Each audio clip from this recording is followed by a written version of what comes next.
Heavenly Father, we thank you for granting us a community that is safe, inclusive, and nurturing, and for blessing us with local leaders who do their work with our best interests at heart.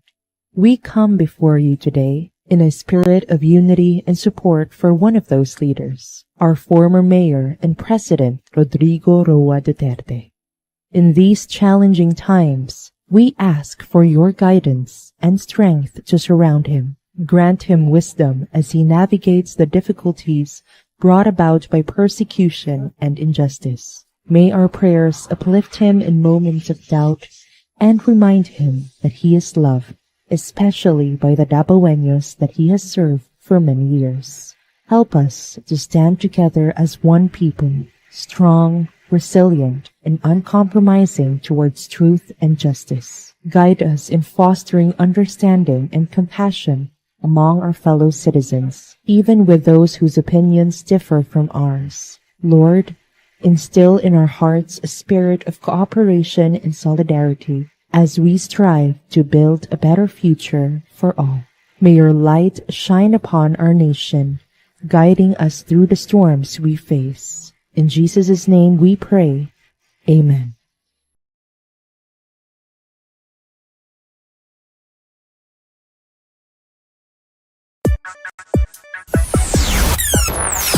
Mabuhay ug madayaw, this is Rebecca Gail Celis, your Mutya ng Davao 2025, and you're watching Kadangpan Live with Carlo Dolier. Mabuhay ug madayaw, this is Dana Gabriel Taufa, your D1 ng Davao 2025, and you're watching Kadangpan Live with Carlo Dolier. Mabuhay ug madayaw, this is Catriona Batu, your Pag-asa ng Davao 2025, and you're watching Kadangpan Live with Carlo Dolier. Sawadee ka! Mabuhay ug madayaw, this is Angel Alicaba, your Patnubay ng Davao 2025, and you're watching Kadangpan Live with Carlo Dolier.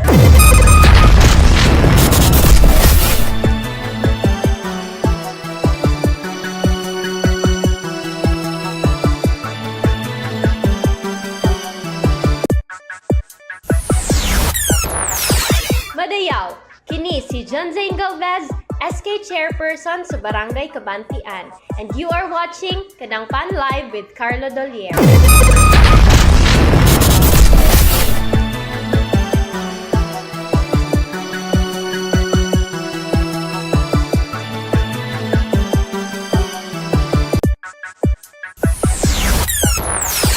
Hi, I'm Maria Isabel Pelayo, your Mutya ng Davao 2023, and you're watching Kadangpan with Carlo Dolier. Hi, this is Piligrina Jendi Bentayo, your Patnubay ng Davao 2023, and you are watching Kadangpan Live with Mr. Carlo. Hi, this is Lucy Amor Lamitin, your Pag-asa ng Davao 2023. You're watching Kadangpan Live with Carlo Dolier. Nice to see you. My name is Joanna Marie B. Franken, and I'm your D1 ng Davao 2023. You're watching Kadangpan Live. This is your senior ng Davao 2023, Jumaila Reyes Canapis, and you're watching Kadangpan Live with Carlo Dolier.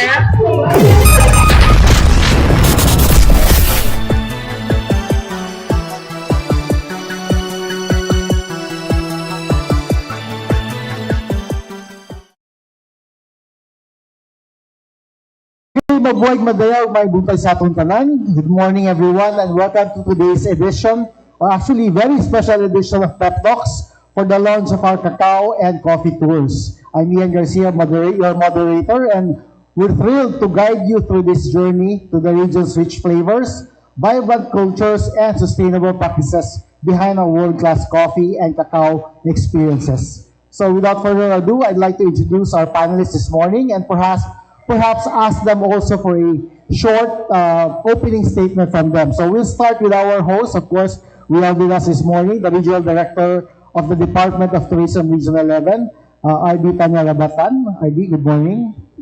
Good morning, Ian. Good morning to all our media friends here present, and of course all our private stakeholder partners. Mabuhay ug madayaw. And we are here, Ian, because we want to announce to everyone that we have new tour offerings here in Davao region, particularly the coffee and the cacao tour. So that's why we're here. And we thank our partners in the national government agency. We have RD Romy here from DTI, and of course, Miss Mary Ann Constantino from DA, and of course, our Coffee and Cacao Council President. So thank you. Thank you very much, Tanya. We also have with us here this morning the Regional Director of the Department of Trade and Industry, Region 11, RD Romeo CASTAñaga. Mabuhay Madayaw, RD. Mabuhay Madayaw. I'm excited to be here and talk about our beautifully blends of our region's strength, cacao and coffee. And now, not only developing our MSMEs, our industries, it's finally nandun na sa ating tourism sector, part of our tourism packages. And congratulations in advance, DOT. Thank you so much, RD. And we also have with us representing RD Macario Gonzaga of the Department of Agriculture, Region 11, the Regional Technical Director for Operations, Ma'am Mary Ann Magno Constantino. Mabuhay Madayaw, ma'am. So, mabuhay Madayaw sa inyong tanan. A blessed morning po sa lahat. Ang Department of Agriculture po ay napakasaya po na magiging parte po sa ating collaboration po for the agriculture development and agritourism po para sa ating rehiyon. Daghang salamat po. Thank you so much, ma'am. And to my right, kauban nato from the Davao Regional Coffee Council, Mr. Jerome Sumagaysay. Mabuhay Madayaw, sir. Hello po everyone. I am Jerome from the Davao Coffee Council. And this is a very special event right now because we are going to be seeing the magic of the tours here in Davao region. Yeah.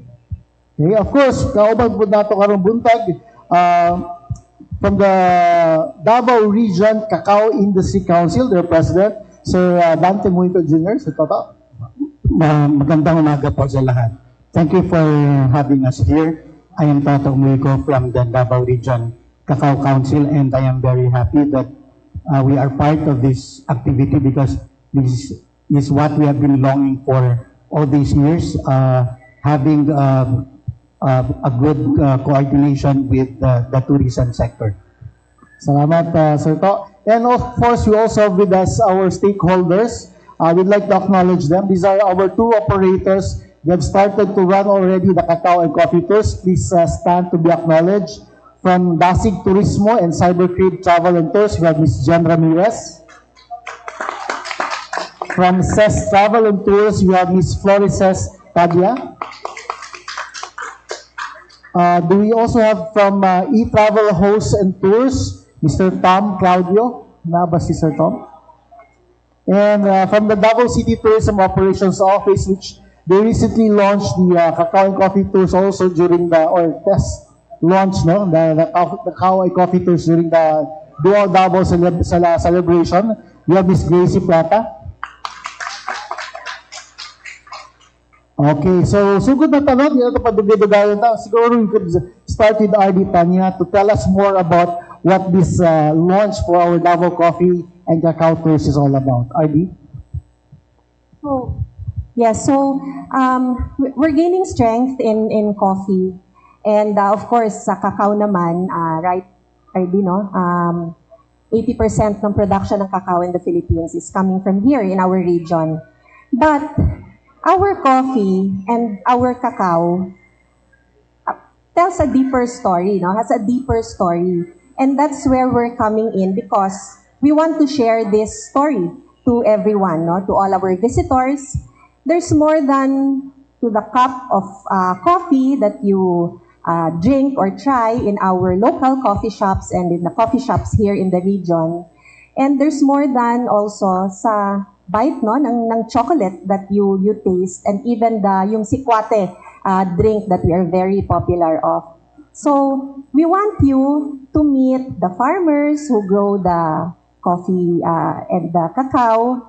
And we want you to immerse also sa mga local culture natin and of course to our local communities, no? So it's not just focus on farmers lang din, but also the local communities na kasama sa loop, no? And as well as more than this immersion with them, we want you also to learn out of the tour, no? So it's medyo deeper talaga siya. And because we're seeing lots and lots sa market trends, may mga shift, no? People are really looking for more experiential na mga tourism offerings. They're looking into that and more immersive. So the coffee and cacao is just one of the new tours that Davao region is offering. Actually, we will be coming out with more, no? But for now, we are really thankful for our farmers and also our partners sa Coffee and Cacao Association and the National Government Agency. And lalong-lalo na sa ating mga tour operators who came up with this coffee and cacao tours. So I hope everybody gets to try our coffee and cacao tours. Thank you so much, Hardy. Maybe we could also get some thoughts from our guest. We can start with Ma'am Marian. Thank you, sir. Unang-una po, the Department of Agriculture, together with our partner agencies in which we consider DOT and DTI, as well as other partner agencies po namin from the local government units and as well as mga DOST, etc. We have said convergence or collaboration. And our objective as all of the same goal. We recognize Region 11 as the high value crops region po. So one of the consideration right now, which is the focusing on the cacao and coffee, we look forward for this one. Lalong-lalong po na worldwide po, everyone is looking into it na the Philippines has these commodities pala. So it's not only the commodity that we are looking into, it's the behind on this commodity, the story behind on this commodity, the community behind of this community, and the livelihood and economic impact that it will bring to this to our region as well. So the region is being recognized as the high value region, focusing worldwide cacao and coffee. We have been we have excel. We have very good growers who have excelled and given international awards even so, both for sa coffee and cacao. And we had a list of that one since 2019 up to the present. So worldwide, yun nga sabi, tawag nito, and the promotion needs to be strengthened, needs to be enhanced, and collaboration is one of the resolution on this one. The DA cannot do it alone on the production, nagpo-produce tayo, but in terms of its promotion, that it will be recognized on the marketing aspect as well as social and as well on the economics, that needs a collaboration with each other. And we would like to extend our thanks po sa Department of Tourism, which the Department of Agriculture is being recognized po as partners po for this endeavor. Thank you po. Thank you, ma'am. And also to our other partner from the DTI, RD Rome. Yeah, coffee and cacao has been our priority in the agency in terms of providing support, no? Looking at the chain with the DA and other agencies. So we are number one in terms of cacao in the country, number two in terms of coffee. And as mentioned by our two RDs here, we would like to share those stories. Not only the finished product that makita ka natin sa mga trade fair, sa market, yung sikwati, tablea, tsokolate, yung coffee, etc. But behind those products are actually stories, no, of our communities. And perhaps it's high time for us to make this awareness program for our communities and tourists and share best practices in terms of, for example, farming, agriculture, post-harvest, processing, yung how they make the best coffee and tablea in the region. So for me, it's also good to entice more stakeholders like the young population because nakita nila na exciting pala ang cacao at coffee if you look at the whole value chain, and it will bring not only economic benefits but also social cohesion and attraction with our younger population. So maybe I can stop there. Thank you so much, Jerome. And maybe we can also hear from the private sector, from the side of our farmers. So ito, for cacao. Yeah, first of all, we really have to unlock all these stories. No? So our government partners are telling us that these stories would really mean a lot for the industry and a lot for the economy. Why? Because it will really generate the tourist arrivals and the tourist interest in our city and in our region. And I would like to also go back to where it really came from, especially pagdating ko ninyo sa cacao. Back in the 1990s, we had around 30,000 metric tons of cacao, and it is more in the Davao region. Pagdating mo nung 2000, bumaba kasi yung world market prices, so pinuto nila. But then in 2010, there is a resurgence, and it was Davao City, or Davao region for that matter, which started that resurgence by exporting cacao to Europe and other parts of Asia. So that was around mga 2010. And that is when the national interest for cacao began again. And it is because of the efforts here in Davao City. Now, through all these years, for the past 10 years, tama our partner from the DA, they were telling us that we have produced very, very good beans, and we have produced winners in the international level. Okay, so yung Cacao of Excellence natin, since 2017, Davao region has been consistently landing in the top 50 best beans in the world. Okay, now you have winners. Okay, every 2 years kasi yan. So every 2 years, we have somebody from Davao region. And now, 2025, there is another one, which is we submitted to Rome. So ang ibig sabihin yan, meron tayong mga winners. Ngayon, ang tanong kasi is, yung pa mga kwento dito sa mga winners nito, nabibigyan natin ng focus. And I think that concern can be best addressed with this type of activity where the tourism sector will take interest and we tell them the story behind all these winners and all the processors that we have, those women who have been doing chocolates and tablea for decades already. I think that their story has to be heard, and this time it will be the tourism sector who will really propel this. And I hope that we will have good packages. Definitely, we will have good packages and good stories out of the partnership between the cacao sector and the tourism sector. Thank you so much, Sir To. And from the coffee sector, Sir Jerome. Hello, everyone. I am really thankful about this Davao Coffee Tour because this will give an opportunity for the consumer and the farmer to connect to each other. Because in the coffee industry, transparency is a factor to how a coffee is appreciated. The consumer wants to know who is the farmer, how it is processed, and what are the progress that they made, because that is connection for them. And then this is a really great way to also connect with our nature, because Mount Apo coffee is really unique because it grows on a volcanic soil.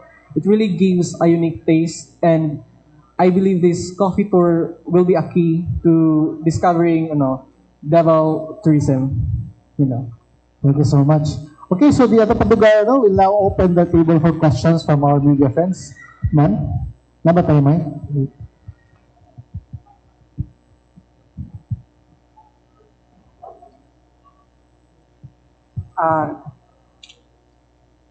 Kay RD Tanya. Ma'am, this cacao and coffee tour, kano sa ito siya sugdan, no? Actually, naka-develop na ng tour packages. We were invited no in two of those. We were able to join and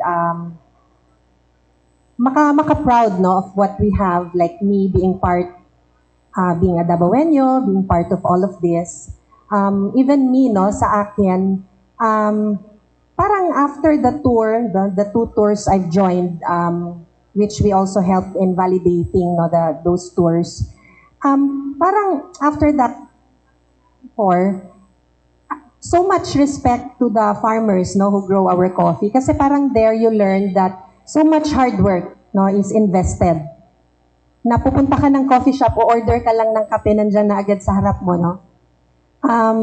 So very ano siya, may mga appreciation talaga, deeper appreciation. That's why we need to share this story. So now we want to make this grand launch because we want to announce talaga na we already have these tour packages. But I think it started last month or 2 months. Bago lang din, no? Bago lang. After our meeting with all our tour operators. Ilan po yung mga farms na pwedeng puntahan po ng mga tourists, ma'am? Right now, focused yung tour sa Kapatagan, Balutakay area for the farms, no? And then even meron naman din sa Santa Cruz, no? Sa Tibolo. For coffee po to? This is for coffee, no? This is for coffee. But we know that there are more coffee farms, no? And backyard growers all across the region. So again, another potential to develop more tour packages on that. With Cacao, doon din more yung focus natin, Davao City, and then but of course, ang daming cacao farms, ang daming cacao growers na pwedeng makover ng tour. So we just seek precisely no, one of our strategic goals is to expand tourism circuits and offerings, and this is one way of doing it. There's really an opportunity to expand this circuit and tours all across the region, doon sa ibang parts na hindi pa natin natatap but big potential sila. Sino po yung mag-identify ng mga farms na isasali for the tour packages of the tour operators? Sila mismo or yung Ito, katabi ko.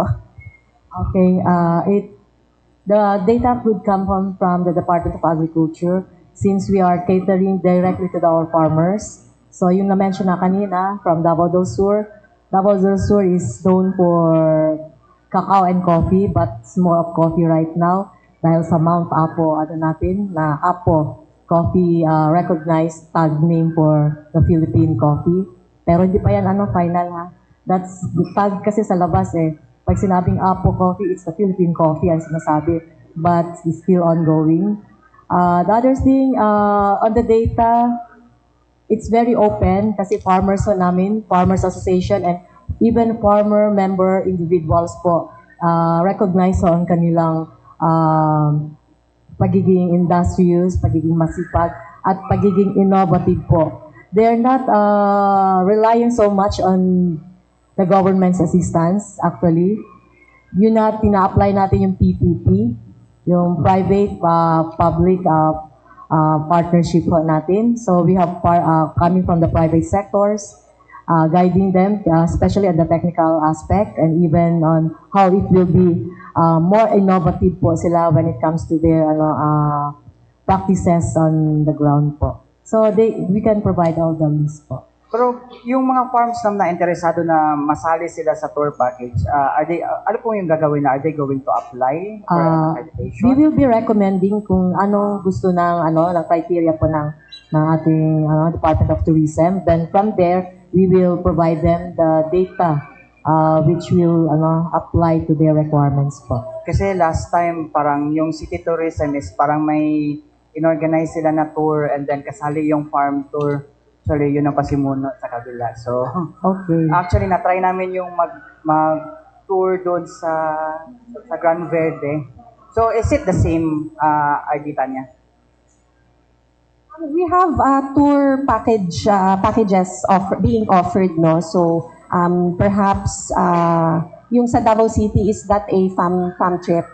I'm not sure if that package is being sold already, but definitely our city tourism office, no, both sa mga provinces and our Davao City, always working together naman yan, no, with our private sector, precisely so that we can do this, no, we can develop more types of tours, and we do recognize the vital role our local government unit and government agencies, and of course our private sector, no, that they play.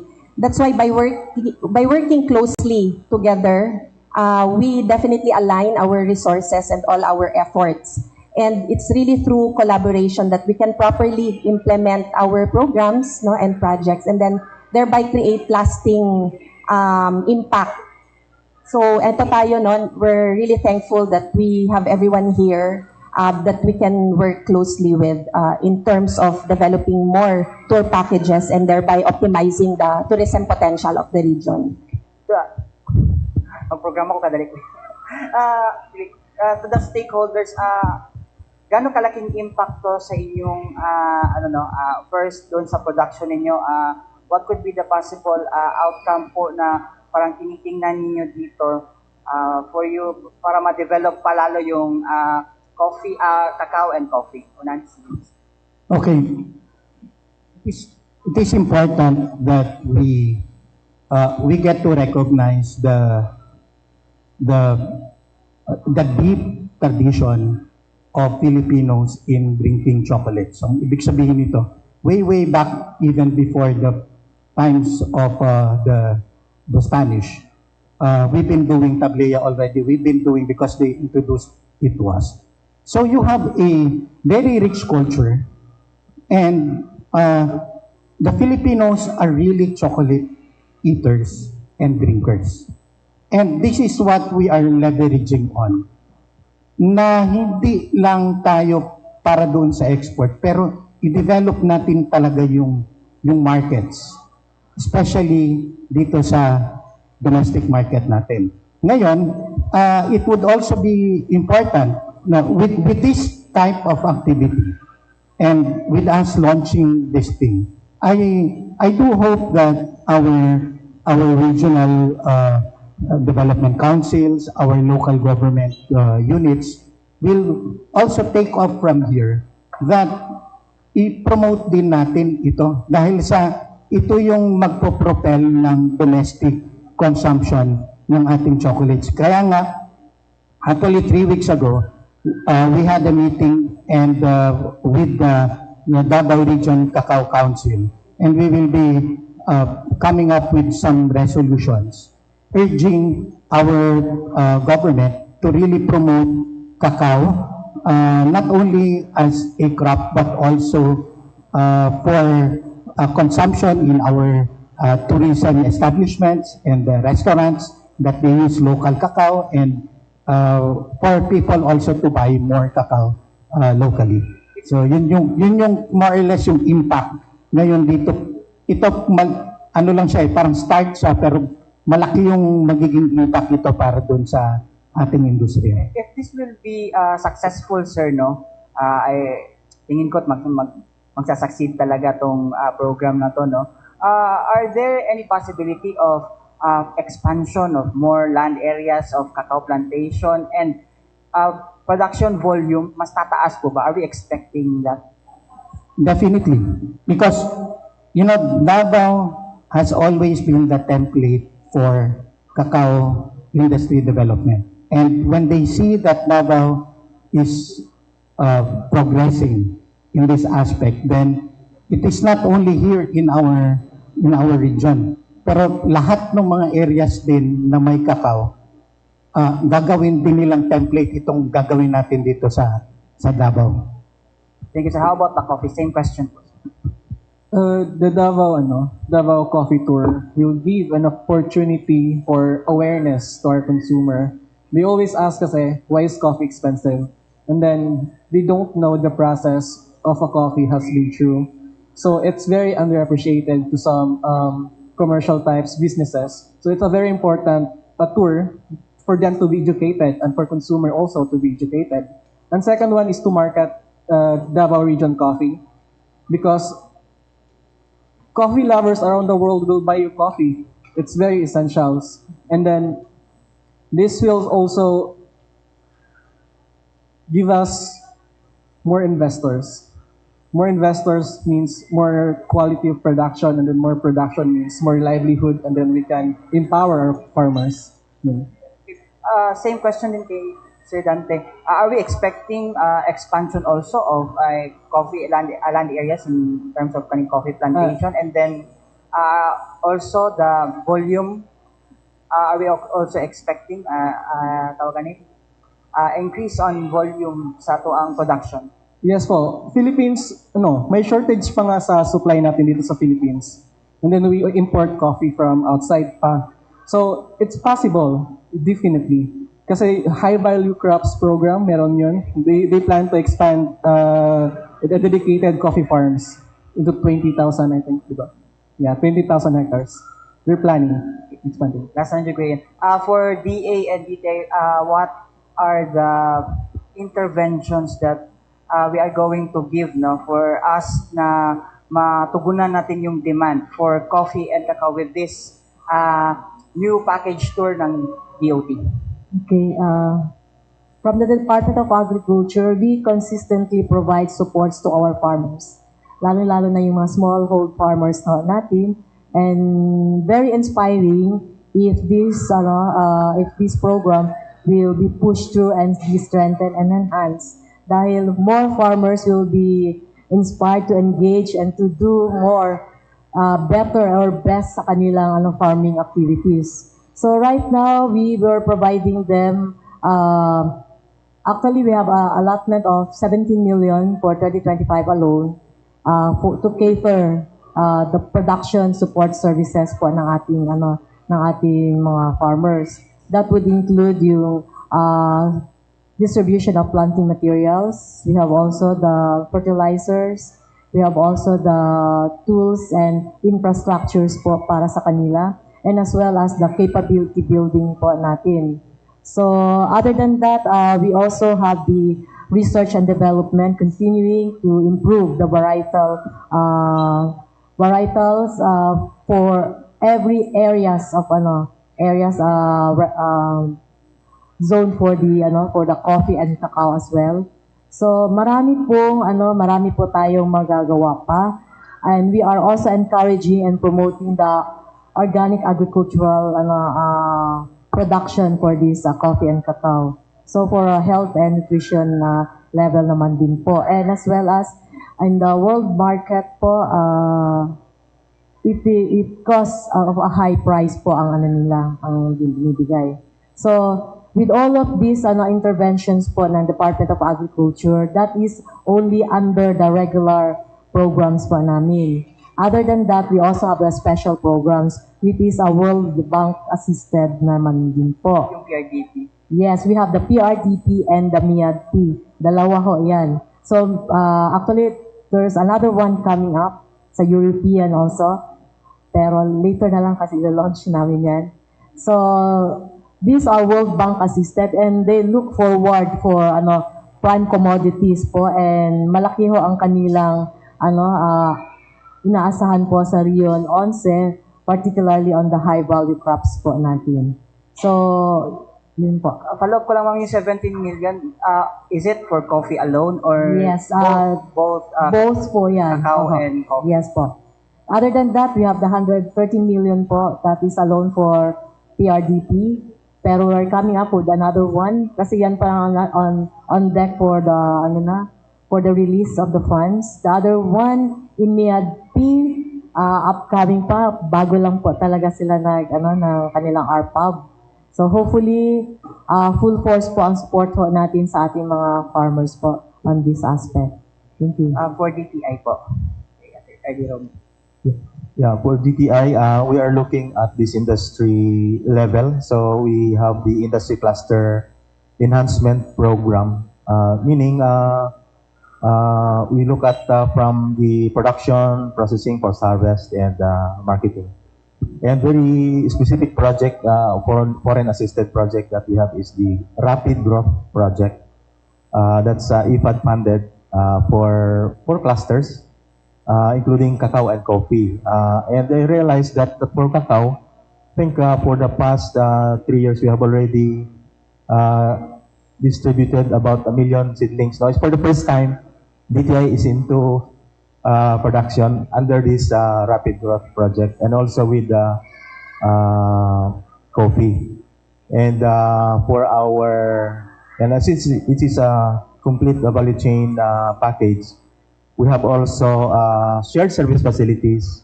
For the past 5 years or so, we have been distributing shared service facilities, more of cacao and coffee. And these are post-harvest processing, tablia making, chocolate making, etc. So these are for our MSMEs, no? So it follows from the production from the Farmers Association. Our support is also for our MSMEs and even some of the anchor firms connecting with the market. And this is a new model now because as Toto MUYCO said, maybe it's not all for export, but the domestic market is so abundant, and just connecting our produce. And now we have the opportunity for our tourists and communities to inform and be aware of the whole process of producing coffee and cacao products.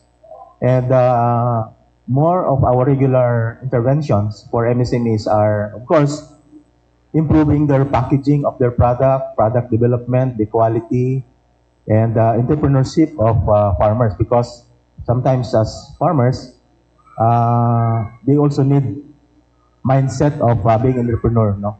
And having said that, perhaps our tour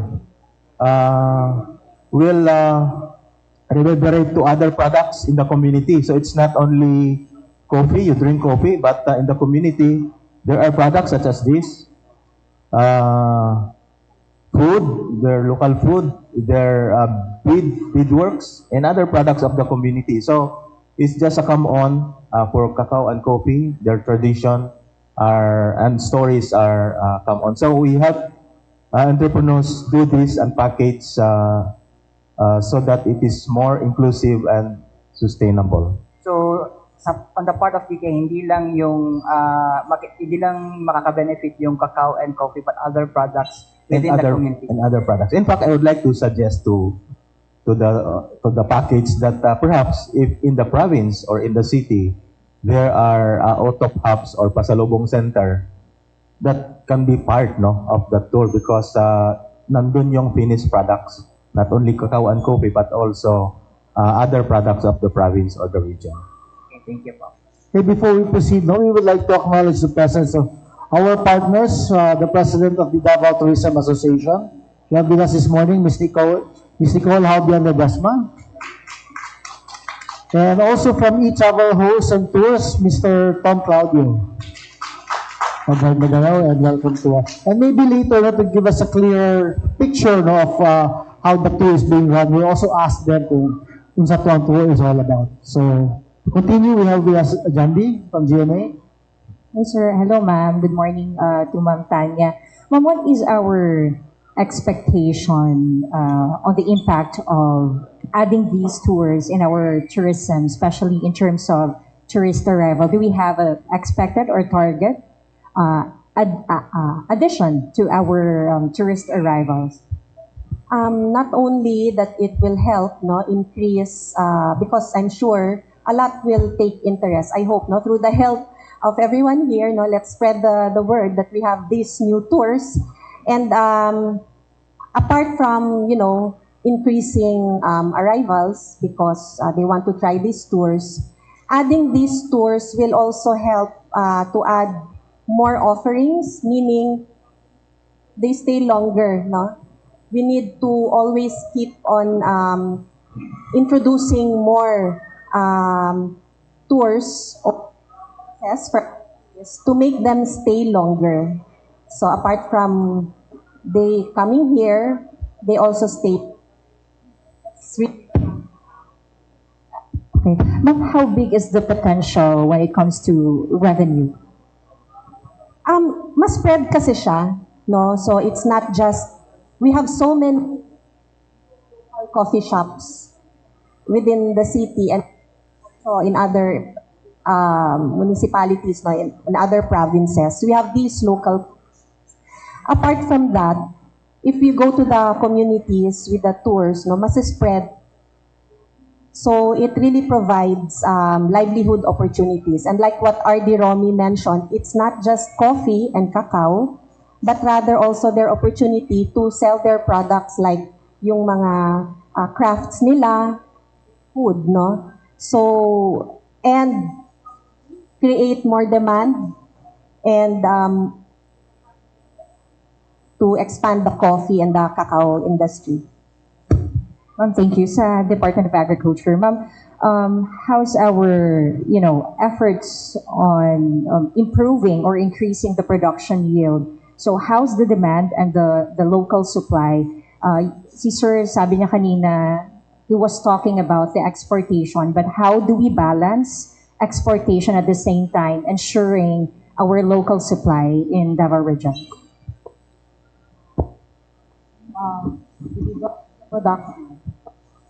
With regards to the production,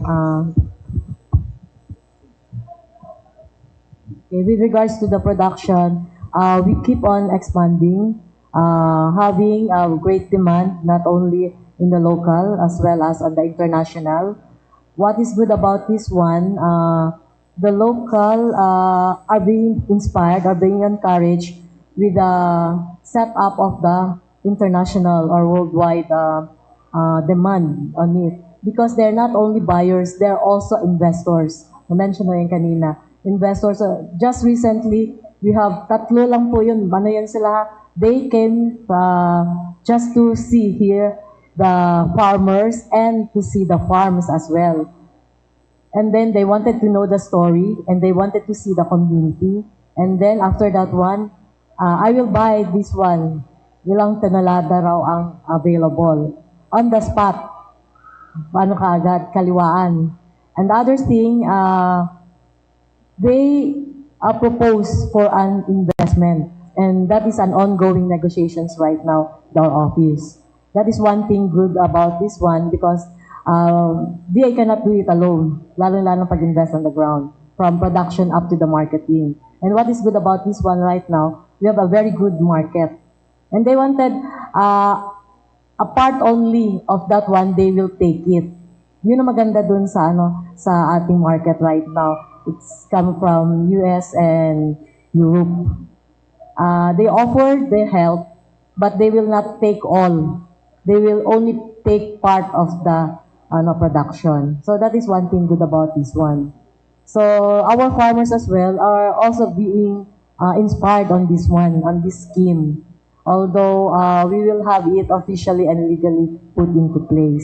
Kaya nga meron tayong sinasabi namin PEP, there's a private sector also to do the thing to help us out on the packaging, and then the Department of Agriculture also catering on the coordination when it comes to the production aspect of the farmers as well, and providing them the targets ng ng kanilang area po. So that is one thing good, convergence that I have mentioned. And the other thing, the Department of Agriculture is also strategizing when it comes to the production. That is what we call the clusterization and consolidation. We'd like to have a comprehensive assistance or support po para sa ating mga farmers. Coming from the start of the production planning up to the marketing aspect. So everything will be tackled. So there is a collaboration of every partner agencies that we have. So that is ongoing, and some of us that already has prospered. We started it small, kaya nga mas maganda nga, and they appreciated it.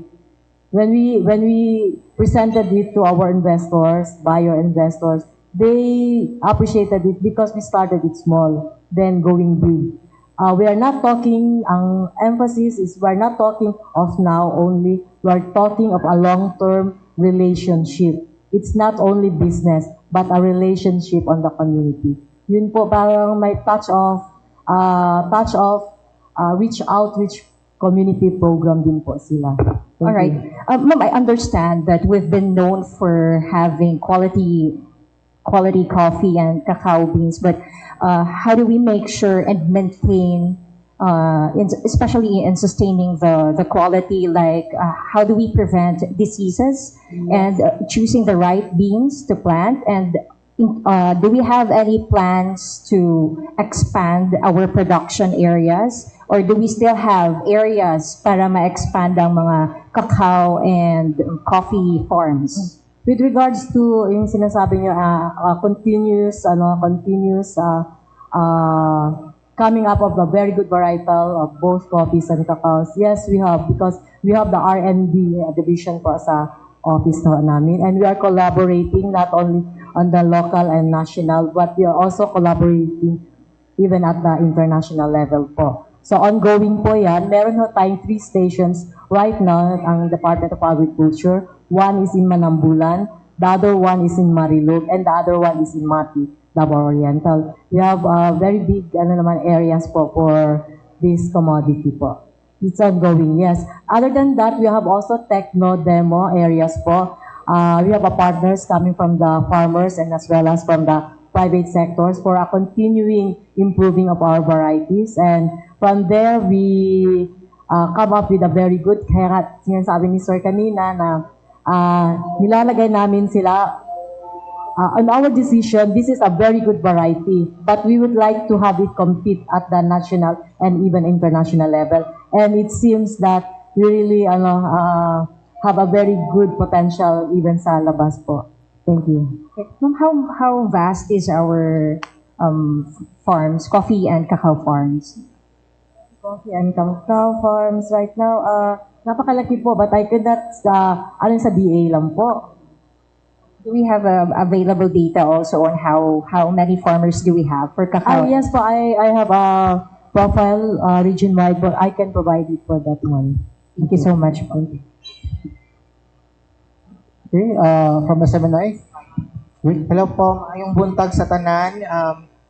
This question is for Ma'am Tanya of the Department of Tourism.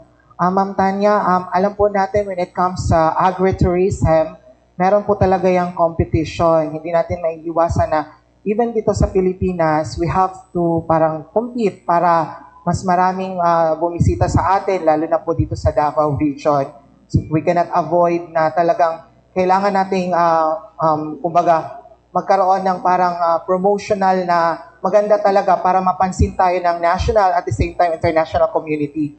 So ma'am, paano po tayo naiiba dito sa Davao region? Being Bisaya farmers, ano yung parang maipagmamalaki natin sa ibang mga farmers dito sa Pilipinas? Like Ilocano farmers, they are known to be masipag, like that. So dito, bilang mga Bisaya farmers, ma'am, since gusto nating ma-feature ang ating mga magsasaka dito sa Davao region, ano kaya ma'am ang maipagmamalaki po natin sa mga Davaoenyo farmers or specifically sa ating mga coffee and cacao farmers po?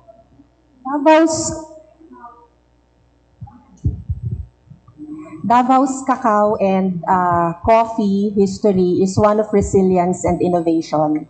And we do not seek to compete, no? We're just, I know I've just spoken with RD sa DTI and of course ang DA. Medyo we want also to highlight our mga community-based tourism, no? So it's really simply for us sa tourism, we need to have more offerings because we want to have to create many more reasons for our visitors to stay longer by creating more tour circuits so that they have many things to do, while also having these programs spread to our communities and thereby providing more livelihood opportunities for them. And as to sabing competition, given na meron man, no, I believe the market is too big and too great, no? And there's room for everyone. Like, hindi pa nga natin natatap yung sa Marilog, Maragusan, no? Maragusan, I believe there are cacao and coffee farms there.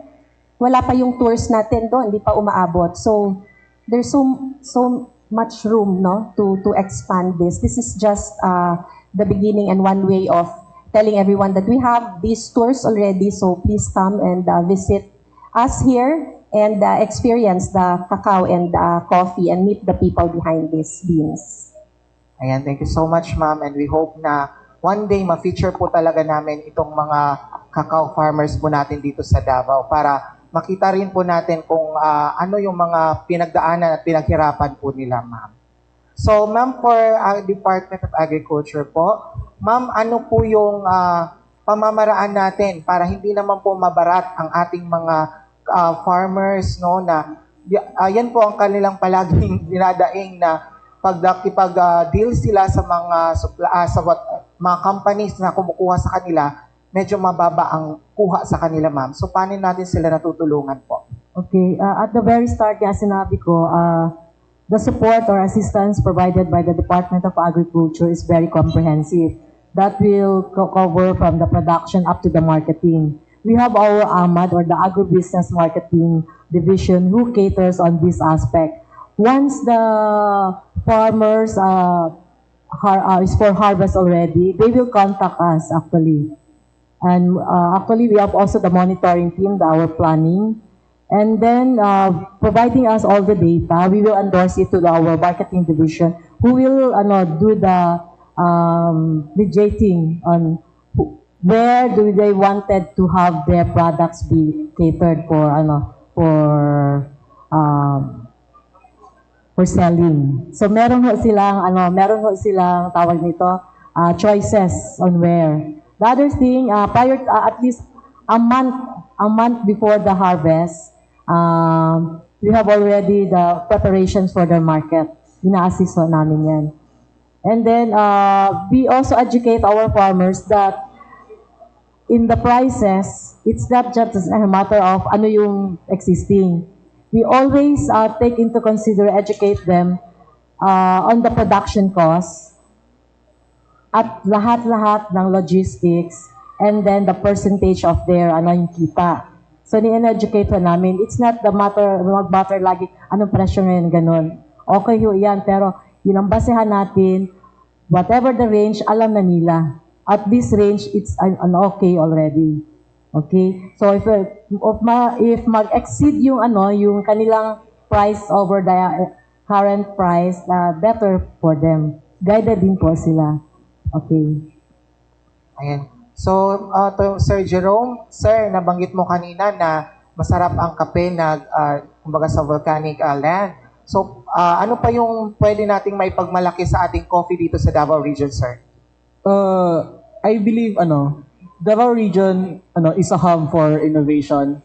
And then I think we have a regional coffee innovation center located in Davao State College, right? Yeah, Davao del Sur State College.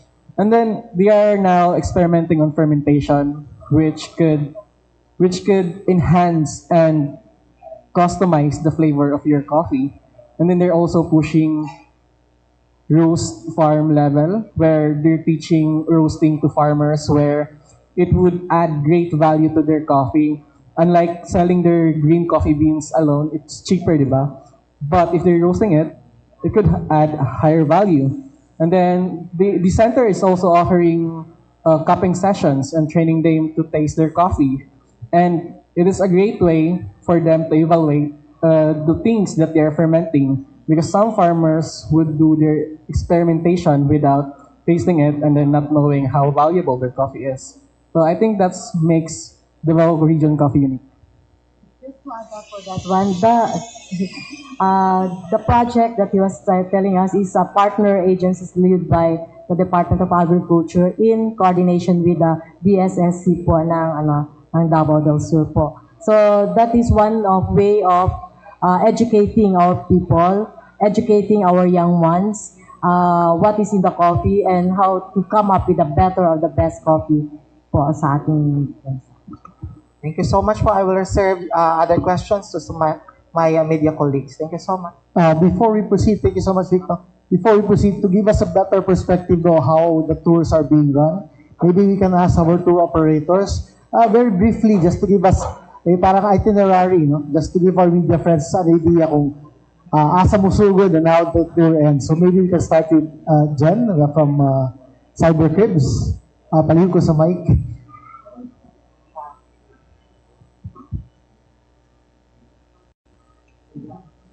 Hello, mabuhay Madayaw. So like what RD Tanya, this tour is not only sightseeing, this tour is about people. Jen, can you join us in front para makita sa... Okay. Makita ang beauty ni mo ba?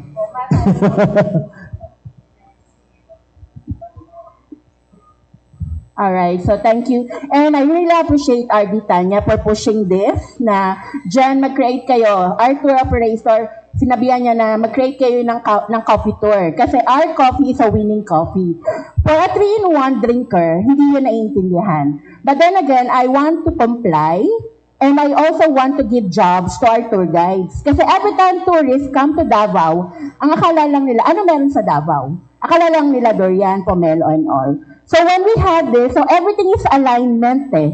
So I just connected to the right people. I collaborated with Miss Alexis Marpori, which is a coffee enthusiast. And then she connected me to Miss Gina, the first Q grader, ang tawag doon, Q grader, yeah, in Davao City, in Davao region. And then she connected me to the Davao Region Coffee Council. So lahat ng itong tao na to, every time they talk about coffee, I see passion. Alam mo yan, yung parang ang dami ko natutunan. And then, Miss Georgie connected me to the Tribal Council of Bagoba Tagabawa. At first, hindi niligawan. It's more of I sold them the idea. Sabi ko, nakaganon pa nga eh.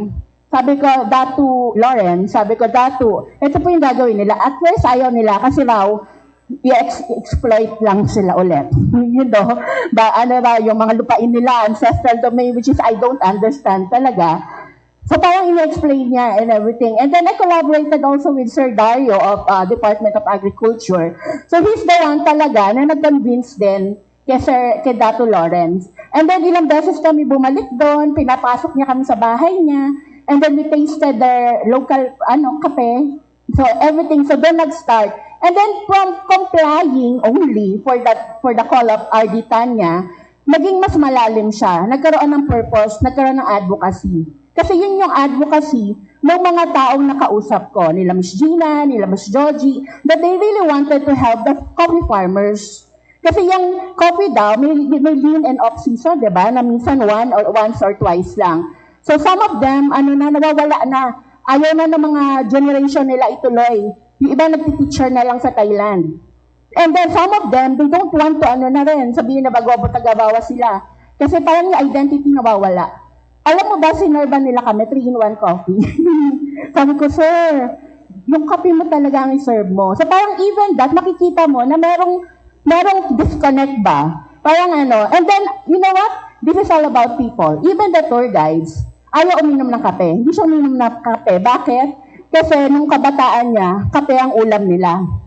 So this is something, ito yung story na ibinibenta natin. I'm also a tour guide. So I created this tour na merong storytelling. So magsisimula tayo sa tribe, sa nursery. We will teach them planting the seeds, then mga ganon. Then we will go to Dubria Farm and si Donska Farm. These are the people na champion when it comes to competition ng beans nila.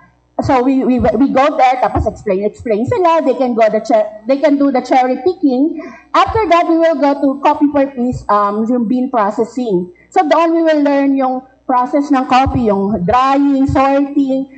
Even the farmer is present. So pinag-share ko rin ng farmer, nagawa ng coffee farming sa buhay niya. Paano nabago? Yung mga ganon. And after that, we will go to the coffee museum. So wherein they will see the history of our coffee, even not only in our region, but even worldwide. And after that, the last thing is we will go back to Davao City, sa Frog Cafe. Doon naman yung modern roasting na. So yung mga nakikita nyo, coffee appreciation, cupping, amoy-amoy sa kape. So yun na siya. So doon mag-e-end. That's why from bean to cup siya. So parang it's really a full experience. Medyo matagal siya. But we created na 4 versions. So meron na city and farm, meron na farm lang, meron na city lang, and meron din na ano lang, coffee appreciation lang. Sabi nga ni Sir Jerome, he will be one of our lecturer sa mga tours namin. Sabi niya nga, minsan kasi may mga kape, hindi lagi nag-harvest, so wala raw iro-roast. Pero sabi nga, we can do this another option, which is the coffee appreciation. So ito yung mga half day tour lang na pwede gawin ng mga turista na ano yung meron sa ano. Then we will do the coffee crawl. So, di ba, ang dami natin. So, right now, we are, yung awareness. Alam nyo ba, grabe yung effect niya sa Japan. When we went to Japan 2 weeks ago para ibenta ang Davao, yung mga Japanese, they are really interested. May nag-email na sa akin. I sent them kasi, drip coffee. Sabi niya, Miss Jen, I want to get that, coffee. Your drip coffee is very good. So, I will buy that, then I will do an event dun sa Japan. So, ganun kalaki yung potential. And then tomorrow, we will have mga local tourists. We have one coffee farmer sa Surigao na medyo malaki sila doon. I learned lang through them na dato pala sila doon. But they wanted to go here. They want to experience this tour kasi they want to get the good practice daw na mga nanditong coffee farmers natin. And also, yung mga coffee enthusiasts galing pa na Marawi, Iligan, actually then made from Davao. So parang, alam mo yun, yung sinasabi ninyo na mag-ilan, hindi namin pas matansya ngayon, but definitely, nakuha yung attention ng maraming coffee enthusiasts and coffee farmers, education, pwede siya educational tour, and yung mga wannabe coffee shop owners. So, yun. So, and even yung media sa Manila, nag-contact na rin para for this. So, malaki yung potential niya. Thanks, Jen. Maybe also hear from SES Travel. They're also offering coffee tours, pero different naman yung itinerary. Hi, good morning. Mabuhay ug madayaw. We offer same tour coffee and cacao, but we have different itinerary. And for the coffee, we have 2 options. We have the seed to sip and the beyond the cup. But the difference of this, like some of you might be curious, so what's the difference if we will book the seed to sip or the beyond the cup? The seed to sip, it is different from the beyond the cup because it focuses on the process, and you will spend more time on the farm, and then you will experience the coffee farming from sa pagtanim, sa pag-alaga, until sa pag-harvest. And the beyond the cup, it focuses on you'll experience same sa farm pa rin, you'll experience what you experience in the seed to sip, but it focuses on the showcasing the religion and culture of our Bagobo Tagadawa tribes.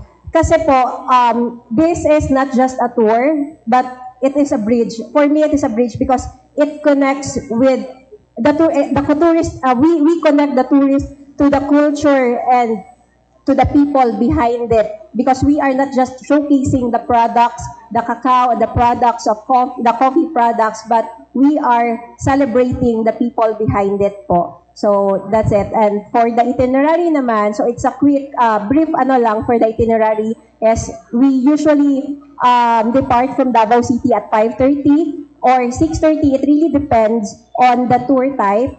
And if mag-overnight po sa Highlands, so nag-a-adjust din kami sa itinerary. I would like to, I would be happy to announce na we had a pilot tour with foreign guests last Wednesday, and the feedback is really good, and they said that our coffee here in Davao really tastes different, especially if you drink it in the Highlands. So we are proud to launch. Then after today po, we are proud to accommodate more groups, and it really available, and we can offer it sa day tour kasi makabalik po kayo ng Davao at 6:30 p.m. So, pwede pa talaga yung sa mga may flight na 10:45 p.m. Davao to Cebu, and also for the Davao-Manila na last flight, kaya pa talaga siya. Kasi we are, encouraging tourists, kasi po, we want to sustain the direct flights from and to Davao, and especially for the direct flights international, Hong Kong to Davao and Thailand to Davao po. So sana masustain natin yung direct flights by offering more tours like this. Thank you so much. Thank you very much, Ms. Flor. From the Cacao naman, may we hear from Mr. Tom Claudio? Is he still here? Wala siya, no? From the City Tourism Office, maybe we can give us an idea, si Gracie will give us an idea on how the Cacao tour was run during the Dual Davao, no? Gracie? Good morning, mabuhay ug madayaw. Before that, ang Cacao tour kasi was incorporated in the Definitely Davao City Tour that highlights everything that Davao City is proud of. So, first stop po natin kasi doon sa ating Definitely Davao City Tour was the Philippine Eagle Center, and second is the Cacao at Gran Verde Farm.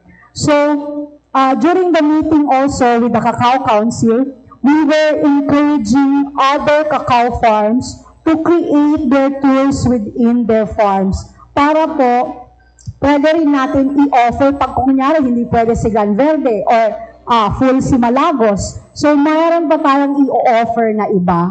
So, at this point, dalawa pa lang po ang choices natin is Gran Verde and Malagos Garden Resort.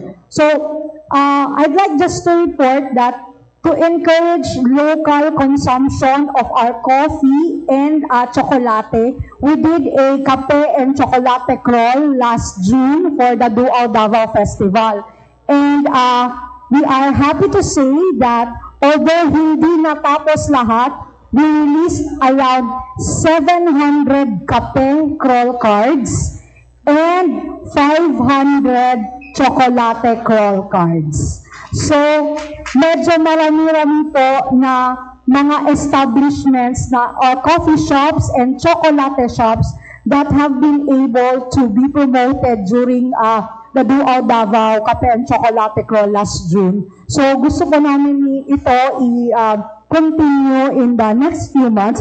I think the Coffee Council will be having their coffee crawl sa Coffee Month in October. So another round naman po. I think the city will also want to do this on a more permanent basis. Sinasabihan pa lang kung paano gagawin. But because we want to support our farmers and our local entrepreneurs, yun po ang ating ginawa. Thank you.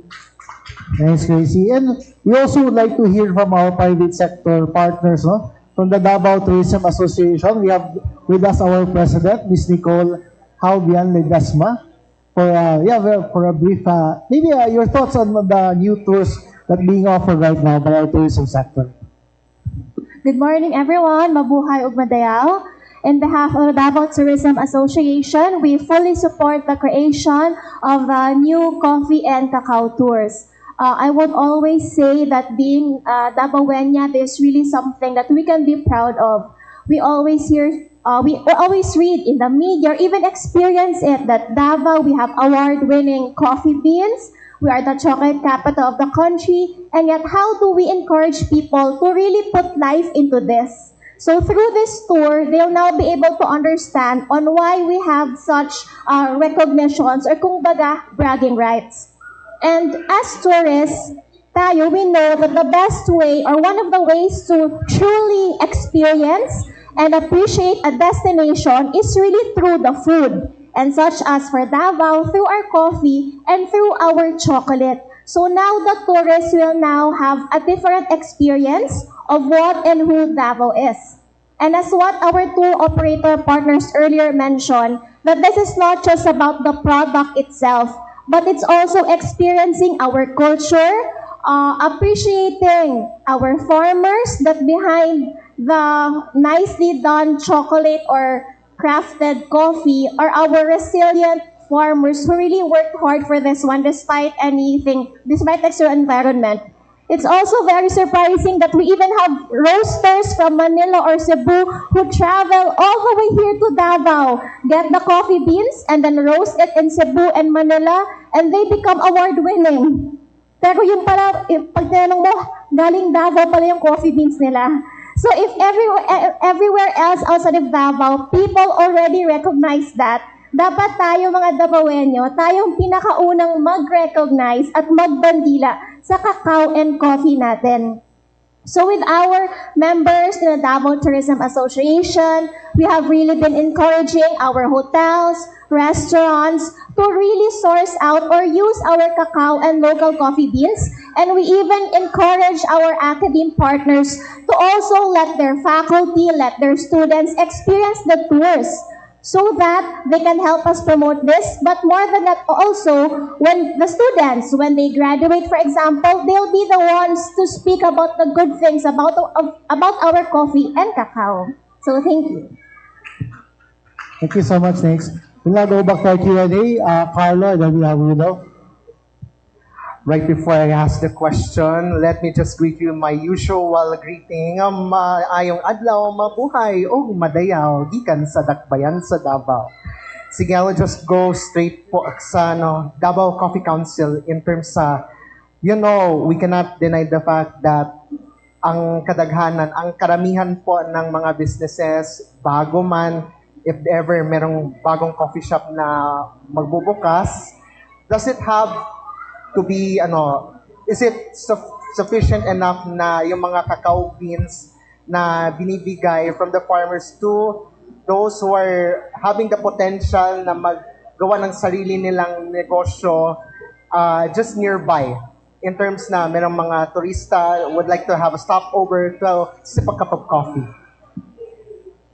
That is my question.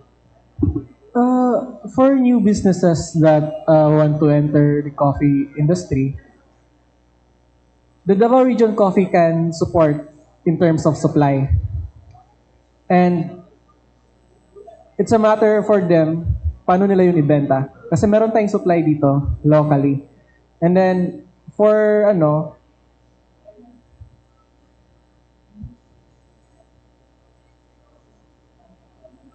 and yun nga, nasa kanila na yun, paano nila yun i-present. Kasi coffee can be interpreted in many different ways. If you're a coffee shop owner, you could make your coffee shop a third wave coffee, second wave coffee, or first wave coffee. What does it mean? So third wave coffee focuses on specialty coffee, brewing your coffee on a manual method where you could highlight different types of flavor, such as Mount Apo. Mount Apo has lots of flavor notes which is unique to Mount Apo. It could be citrus, it could be floral, it could be chocolate. That's why Mount Apo coffee is really unique, because of those flavor. And coffee shops can go to commercials, or the second wave. Second waves are commercials where milk-based and flavored coffee are there. And then, luckily, Davao Coffee is producing Robusta and Arabica. Robusta is a variety which is bold in flavor, strong, and then the caffeine content is double the amount than the Arabica. And then it's a really good coffee because it has a lot of market, and business owner could really build up a identity for themselves in regards to coffee here in Davao. Sir, follow up lang with regards sa mga flavors of coffee, and we understand po na we cannot deny na all of us would be guilty na with the shortage sa matcha sa Japan, in connection with that. Does it have to adapt katong sa, sabihin na natin, in demand? Dahil uso kasi ngayon yung mga flavored coffee for the benefit na regardless kung local or tourist man. The demand of coffee here actually is very strong, to the point nga it's hard to find a supplier, especially for Robusta. Kasi farmers have, maliit yung mga farms nila. Some of them just plant their coffee in their backyard, and then the supply is a lot. And then international clients also buys from us. So may kaagaw tayo in terms of coffee. Recently nga, we have a client that ordered 200 kilos and then we don't have, so we need to angkat to another region. So that's it. That is, I think, one challenges of having the demand. And Yun nga, in terms of specialty, like let's say matcha graded coffee and specialty coffee are like in a way have the same world kasi they're more specialized in creating flavor and processes.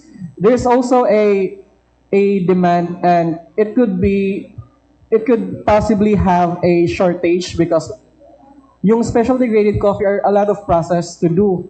And yes, I think there could be short in demand in terms of specialty coffees also. Just for the sake of time, I'm sure hapit na mag-12 noon. I will give my last question to RD Tanya. Kay hapit na baya ang Kadayawan sa Davao next month? But what are also the expectations? Although ang city tourism lang makatubag, pero on your part, how will, of course, the tourists from Davao region and from other places that they would like to celebrate for the festivities of the Kadayawan sa Davao?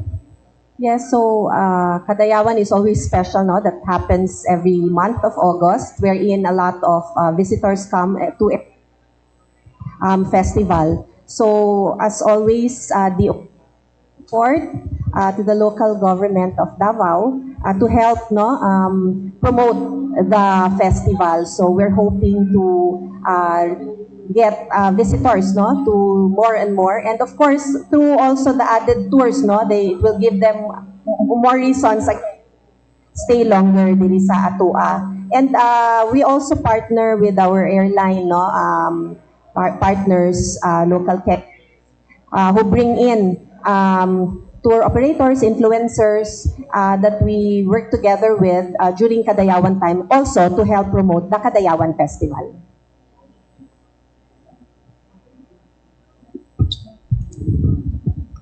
Guido, maybe for our last set of questions. To Toto, because actually napunta ko dito kay baka akala ko may sikwate. Diba dati? Yung sa, kamustahin ko lang yung after, because na-feature yung press con kayo ng sa other con.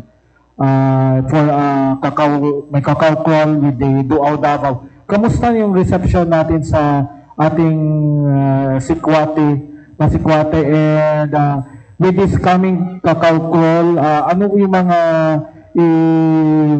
Cacao tours, no? Ano yung, ilan po yung magsali na sa ating industry? Okay, thank you for the question. Number one, during the Duao Davao, I have to tell you that itong Duao Davao na ito, where we have our chocolate festival, this is one of the most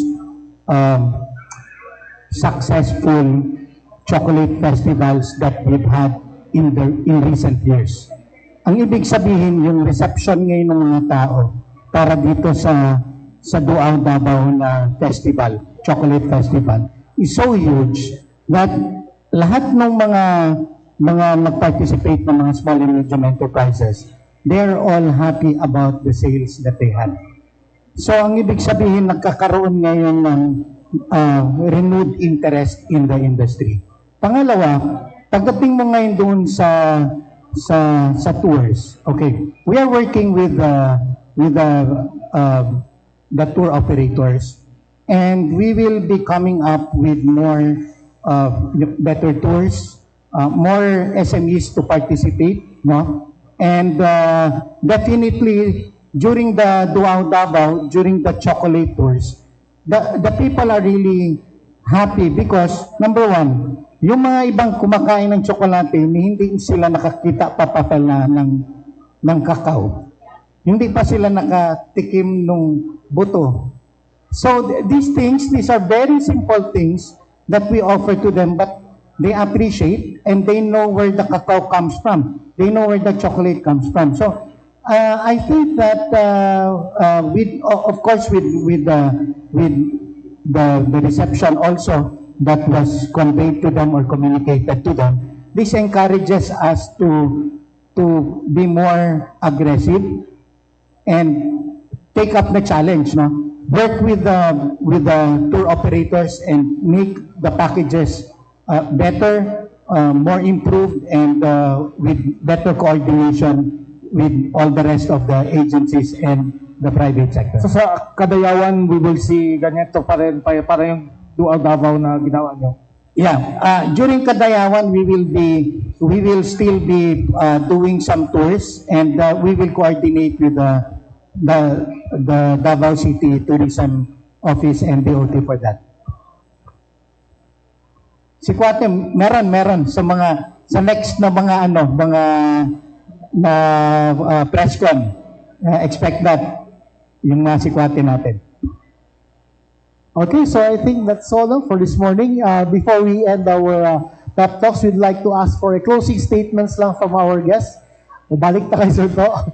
Just like a short closing remarks. Okay, first of all, I would like to thank the tourism sector for really coming up with this idea, and this will really help the industry a lot.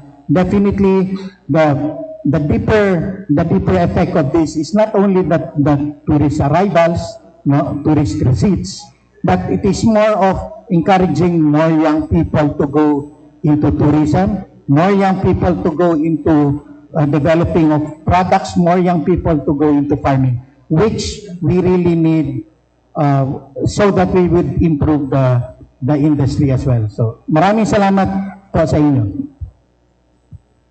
Are you wrong? I'm glad also to be part of this talk today on this new package of tourism. For us, it's the other end. No? It's the market for the products of our cacao and coffee. But I have said kanina, it was also empowering to the communities, and therefore it becomes an advocacy for us, and not only for always looking for our quality coffee, but also the delicious sikwati and other product offering of the community. So for me, it's advocacy for 3 Cs, the coffee, cacao, and communities. Thank you, Ardy. Muambak sa takay mo, Mary Ann. Una-una po, I'd like to thank everyone for being part of this program, lalo na si Ma'am Tanya, the DOT, for inviting the Department of Agriculture for this very important. But I'd like to read the closing caption po coming from our regional office po. That the Davao region, powered by its award-winning farmers, vibrant cooperatives, and steadfast support of the A11 High Value Crops Development Program, continues to raise the bar of the Philippine cacao and coffee with the ongoing investments in research, sustainability, and capacity building, and robust market linkages, both domestic and global. The region is poised to expand its lead, making cacao and coffee a driver of inclusive rural development and international competitiveness. The future of Davao cacao and coffee is as rich and promising as the chocolate and coffee produced crafted from its beans. Thank you po, Maring Sam. And Sir Jerome? Thank you, everyone, and I am truly honored to be here. And I would like to thank this special event right now, because I believe this will give the coffee industry a lot of opportunity, and the goal really is to empower our coffee farmers and then make more livelihoods. That's all. And of course, RD Tanya? Yes, these coffee and cacao tours are story-driven, culturally grounded, that seeks immersive interaction that highlights our local identity. Through the tours I've joined, I've met farmers who shared their story, that their lives, was life-changing for them. So to us, it's just that wonderful cup of coffee that we enjoy in the local coffee shop, but yung equivalent niyan doon sa farmers, So it's really nice that we have these tours. You learn on the authentic narratives. The tours are very straightforward. It's not heavily curated. We want to show the authentic side, of how it is. So we thank our private stakeholder partners for all the support, and of course our national government agency as well, and with the help of media friends no to spread all this cacao and coffee story of Davao. Maraming salamat po. Thank you so much, our guest, RD. Thank you so much. And to our media friends, natay gamay nga sample token from DOT, cacao and coffee products, chocolate and coffee products. I-distribute lang natay in a while. So again, daghang salamat, maayong buntag sa tanan, ug mabuhay magayaw. And see you in 2 weeks for Top Talks.